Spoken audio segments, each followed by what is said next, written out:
Today, we're going to talk about new computer simulations that show low-temperature hydrothermal vents could survive for potentially billions of years on the dark ocean floors of moons like Jupiter's Europa. This discovery helps astrobiologists understand if these alien oceans could be habitable. Hydrothermal vents are sources of chemical energy and heat and are one of the possible locations for the origin of life on Earth. Planetary scientists have theorized that hydrothermal vents at the bottom of the ocean beneath the ice on moons like Jupiter's Europa and Ganymede and Saturn's moon Enceladus could help warm these oceans and kickstart the biochemistry of life. The problem is that modeling of these vents has focused on extremely high-temperature ones, the black smokers powered by volcanic activity. While these super hot vents can siphon energy from Earth's hot core, the icy moons do not have hot cores, raising questions about whether such vents could survive long enough to create the long-term conditions for life. However, super hot vents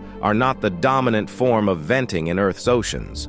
On Earth, a much larger volume of water passes through lower temperature vents. The flow of water through low temperature venting is equivalent in terms of the amount of water being discharged to all the rivers and streams on Earth and is responsible for about a quarter of Earth's heat loss, said Andrew Fisher of the University of California, Santa Cruz, UCSC, in a statement. The entire volume of the ocean is pumped in and out of the seafloor about every 500,000 years. Fisher led a team from UCSC that modeled the proliferation of such low-temperature vents on Europa and Enceladus. Given the absence of data about the oceans on these moons, Fisher's team based their simulations on the circulation system in the northwestern Pacific Ocean, specifically the eastern flank of the Juan de Fuca Ridge, where cool seawater sinks and flows down into the rock in the seabed via extinct volcanic cavities called seamounts. The water travels through the rock for about 30 miles,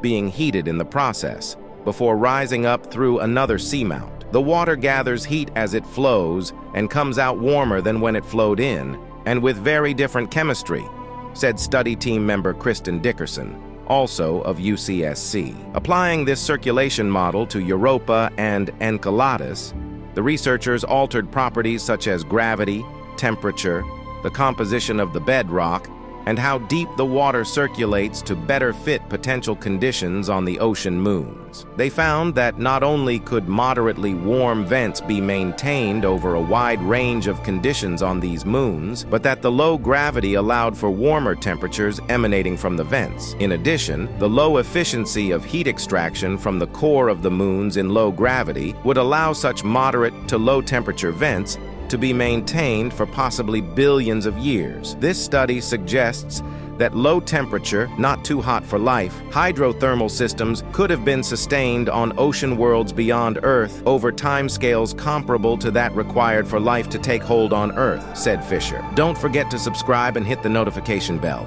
See you in the next video.